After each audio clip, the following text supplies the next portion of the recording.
Yeah!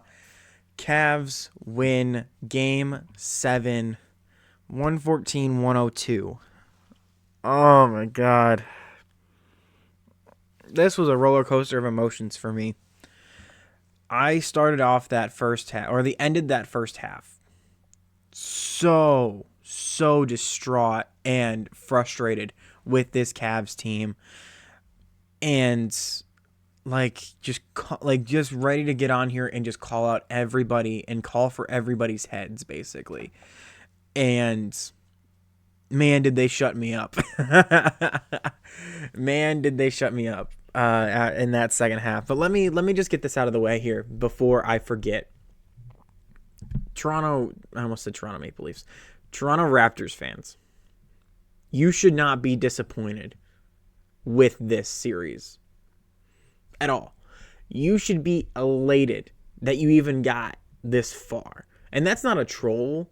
That's just it's just a fact, honestly. If I'm being completely honest, that's literally just a fact that Toronto was picked by most bettors and betting odds, really. And they were just picked to go, I think it was a little bit below 500 this year, and they got all the way to the 5th seed and pushed a championship contending team all the way to game 7. That's an accomplishment. Like, if we're going to put this in perspective for, like, the Cavs, when they started this window, when the window, like, started to creep back open with, with Darius Garland, this was the year before Donovan Mitchell got traded to Cleveland, but when it was just purely Darius Garland's team, Cavs fans were happy that the Cavs lost 2 games in the play-in. Like, that was a successful season for us at that time. We were the 8th seed and played the Brooklyn Nets with Kevin Durant and the Atlanta Hawks with Trae Young. That was that year. That was the play-in that the Cavs had to go through, and they lost both of those games, unfortunately, and didn't make the playoffs. But we had a lot of hope for what was going to be the Cavs' future. And it hasn't worked out as well as we thought it should have been, honestly. But that's sports, especially that's professional sports when the talent gap is leveled out like as much as it is, really. And, that's just what it was that year. And the Toronto Raptors got so much further than that Cavs team did. And this is a really young Raptors team. This is their first true crack at a championship run, again, since probably 2019, where they realistically had a shot at the championship. And they probably realistically this year did not have a shot at the championship this year, but they had a shot to make some noise at the very least. This was the first time in a couple years that Toronto made the playoffs. That atmosphere was clearly, a difference maker. Toronto went undefeated this year in the playoffs at home. They just went winless on the road, unfortunately, for Toronto. But, that's just the nature of the beast, and that's the nature of these playoffs right now. This isn't the first time the Cavs had to go through a series like this. A few years ago with Orlando, Cavs, same situation. Orlando dragged the Cavs all the way to Game 7, and the Cavs ended up pretty convincingly winning that series in Game 7. But that, in the long run, hurt the Cavs because they dealt with injuries after that series and ended up playing Boston and losing in 5, maybe 6 games that year. And, Toronto dragged the Cavs back to Cleveland.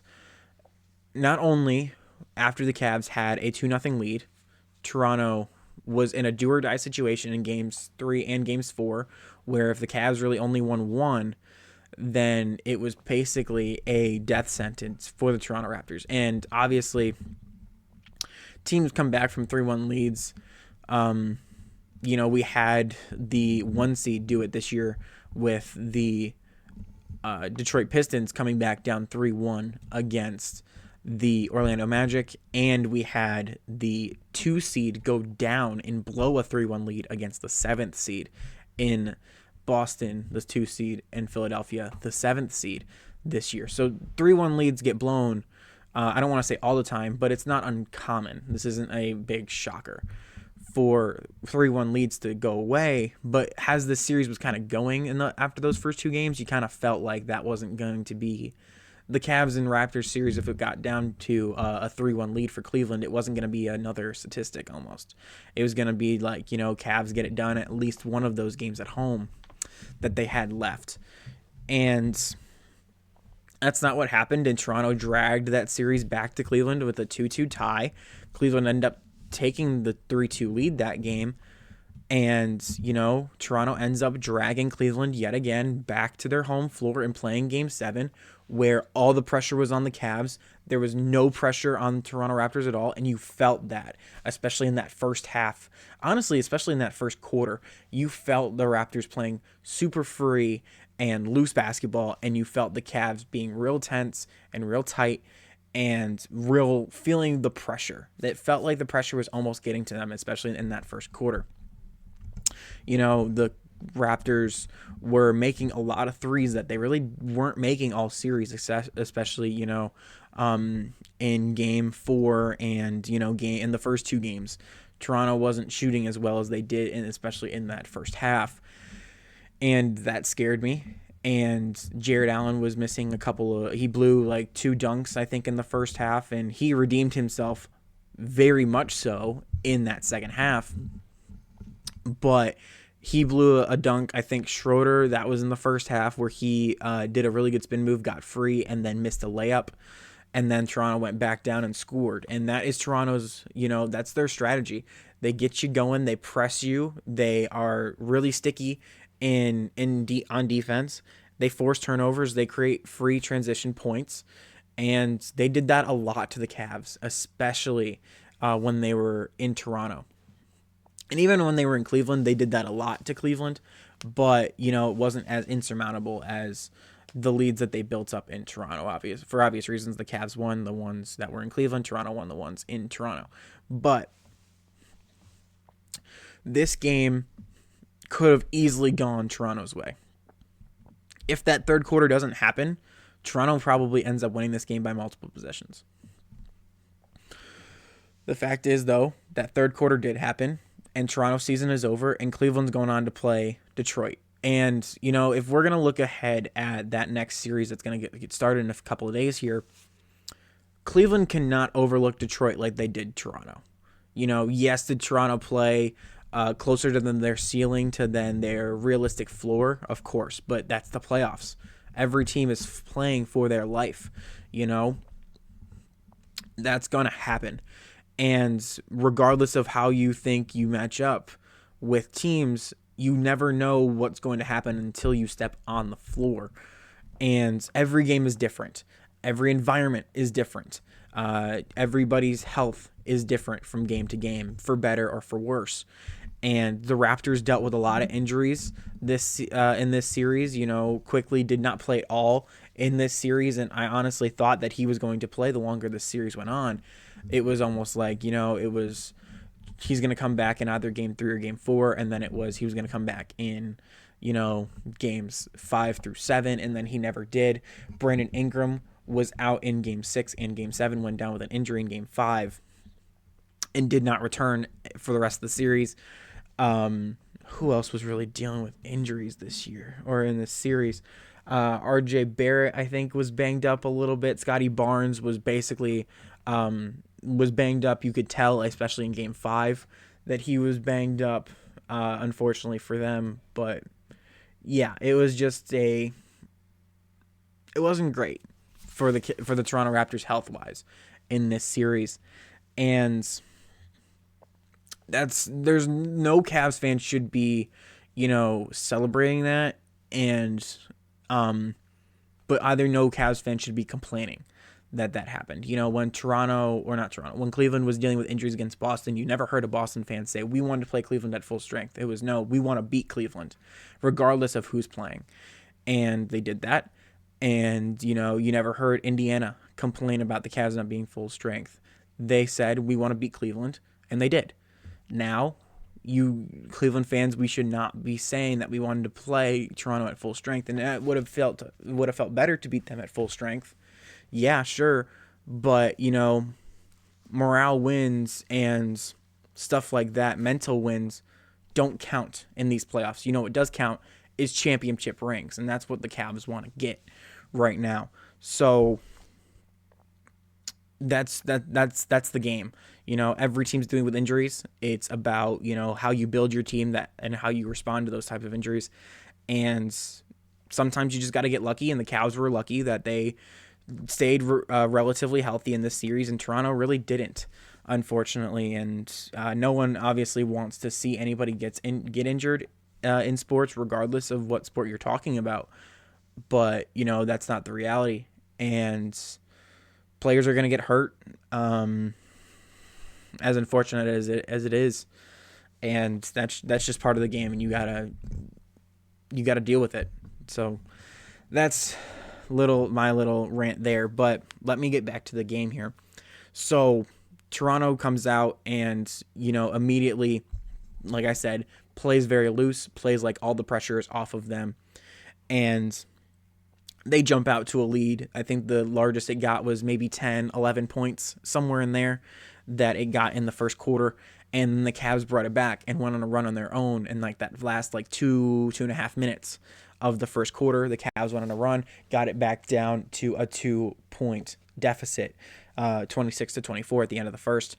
And then kind of the same thing here. The Cavs ended up eventually outscoring Toronto in that second quarter, but it just felt like Toronto was a few possessions away from really breaking this game and running away with it and leaving Cleveland in the dust, basically.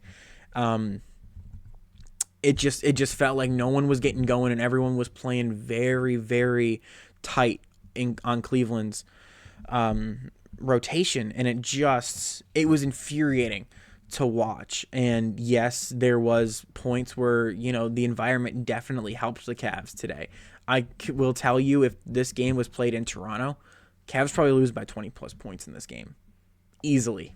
This is a blowout if it's in Toronto. And I'll even go a step further here. If the Cavs played Toronto again, let's say in a year down the line when everyone's a bit older, more experienced, obviously this series is going to help a lot more with Toronto's playoff experience down the road once they get back, and they will be back. I'm fairly certain that they'll be back next year, barring any, injuries, of course. But let's say the Cavs and the Raptors match up again next year, and maybe Toronto gets home court advantage this time. Or maybe even if they don't, I'm probably picking Toronto in that series unless something drastically changes in either one of these teams. Toronto was that close. And I think with an extra year of experience, even in the playoff experience that they gained this year, is going to help them a lot more in the long run. And, I've said this before, the Cavs and Raptors are basically on two opposite ends of the spectrum here. The Raptors this is their first time coming up to bat and taking a swing at this. This is one of the Cavs' last. If it's not now, that's going to be the last. It's probably going to be next year that the Cavs' last go at this with this core. It's just an aging core right now, and the Raptors are really young. And if you're a Raptors fan, you should be really, really proud of how far this team went. But yeah, the third quarter is really when it all fell apart for Toronto. And the second half especially reminded me a lot. I'll go to a different sport here, but it reminded me a lot of the Ohio State 2024 playoff run, where it was almost like just this exorcism of all these demons that were, either mentally or they're basically all this exorcism of mental blockades for that Ohio State team. After that loss to Michigan at home, the 13-10, Will Howard throws a couple of picks, probably has his worst game, or did have his worst game as a Buckeye in that last game of the regular season. Is Ohio State doesn't go to the Big Ten championship game and play Oregon. And everyone's talking about, leading up to that Ohio State-Tennessee game especially, Everyone's talking about how soft Ohio State is, how they're not going to make it out of the first round, how Tennessee's going to come over and come up to Columbus and take over that stadium and rush the field and plant a flag on Ohio State's midfield logo like Michigan did a few weeks before. And Ohio State kept all that, and they basically bottled it up and just let it all out, especially at Tennessee, and blew the doors off of Tennessee that game. That propelled them to winning a national championship that year. And, that just kind of how this game felt. It just felt like all that pent up feeling from all the national media calling the Cavs fans soft, the Cavs' own fan base, including me at some points, calling this team soft, and they weren't capable of making it into the championship or into the conference finals or an NBA championship, and they were going to lose to Toronto. And, all these things that the Cavs just kind of built up, and it just felt like they let it all go against this Toronto Raptors team, especially in that third quarter. And it felt great. Mobley and Allen defensively. Allen had a possession where he had not one but two blocks in one possession. All these bounces that it felt like the Raptors were getting all season or all series were all just coming back to Cleveland in this one game. All like the possessions where everyone's trying to grab at it and everyone's tipping at it, and it just happens to fall, take a bounce, and fall right into a Raptors player's hands, whether that was on the offensive end or defensive end. And the Raptors were able to score. That happened all series. It's happened all season against the Cavs, and it just kind of felt like no matter what happened with those possessions in that scenarios, basically, they just all ended up falling right into a Cavs player's hands, and they would eventually score if it was an offensive rebound or take it down if it was a defensive rebound the other way. And it just felt like everything was going right for the Cavs. Every shot was falling. Not every, but most of the shots that the Cavs were taking were falling. And that was the score. The scoreboard is obvious here. They scored 38 points, by far their best quarter of this game, and Toronto had 19 points in the third quarter, their worst in this game. And that was the nail in the coffin for Toronto right then and there. And yes, they did come back and score 34 points in the fourth quarter. I'm pretty sure, and Cleveland scored 27, so this game was basically in hand at that point. And Cleveland's lead got up to, I think, a little bit over 20 points at one point in this game. It just felt like Cleveland just unleashed all that frustration and emotion onto the Toronto Raptors in that second half. And, that could be a very good thing. It could be like I was talking about with Ohio State. This could propel the Cavs to come up and make a huge run in these playoffs. But it could also be the thing that the Cavs were they just let it all out, and now they got nothing else left. That could also be a scenario where this happens, because this is a long season, long playoffs. This is not a football where you're playing one game a week.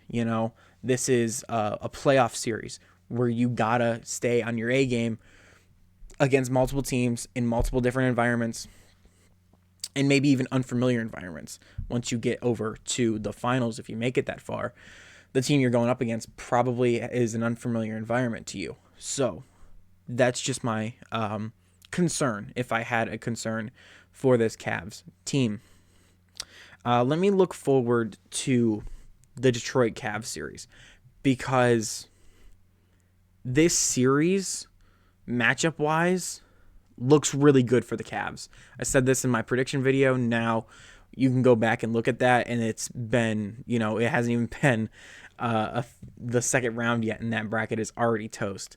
But I had the Cavs and Pistons going into the second round, and I had the Cavs winning. And matchup-wise, I just feel really good about going up against the Pistons. Now, that being said, do I think that this is going to be a cakewalk? Absolutely not. There is no way that the Cavs come in and sweep the Detroit Pistons. There's just no way. That place is going to be rocking. This is the first time in 20 years that Detroit has made it this far. So Cleveland's going up yet again against another team that is less experienced than they are, but probably a little bit more hungry than they are. You know, this is still Detroit's a young team with the Cleveland's old coach, so you know that he's going to come out and try and get revenge. My bad, camera died. So, as I was saying, this is Cleveland and Detroit. No matter what sport you want to go to, football, baseball, basketball, this is a rivalry. Ohio and Michigan, it's a rivalry, you know, and these teams are going to be looking out for blood, and it's all going to come about down to those little minute details. Yes, Cleveland has a matchup advantage here, but by no means is this going to be a cakewalk for the Cavs. It's a possibility that Detroit comes out and gets a 2-0 lead and kind of blows the Cavs out of the water in this series and moves on. It's very possible. Detroit is very hot right now coming off of that Orlando series. And yes, did I want to play Detroit over a team like Orlando? Yeah, I probably did.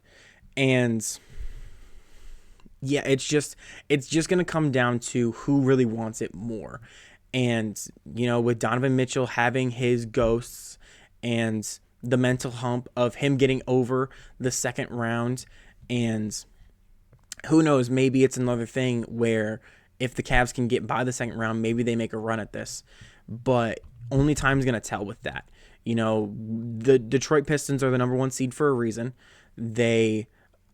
These games were always super close, especially when James Harden came to Cleveland. One of his first games was against Detroit, and the Cavs blew a lead in Detroit, and they came back, and I believe Cleveland won their next game against Detroit in Cleveland that time. But these games have always been close.